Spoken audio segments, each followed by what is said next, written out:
নমস্কাৰ, মই আজি আপোনালোকক এটা বৰ ডাঙৰ বস্তু দেখাম। মানে আমাৰ মানুহ জাতিটো কেনেকুৱা ধৰণৰ এইটো চাওক।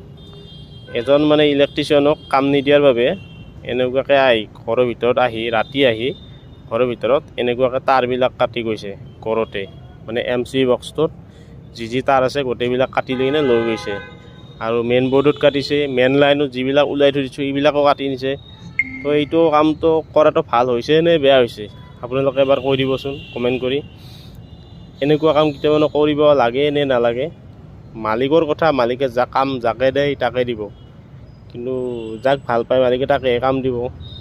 কাম নিদিয়াৰ বাবে মানে ওচৰৰ মানুহ কামটো নিদিয়াৰ বাবে এনেকুৱাকৈ তাঁৰটো ঘৰতে কাটি লৈ গৈছে। তো এনেকুৱাকৈ মানে এইটো কামটো ভাল হৈছে নে বেয়া হৈছে এবাৰ আপোনালোকৰো এনচাৰটো মানে বিচাৰোঁ।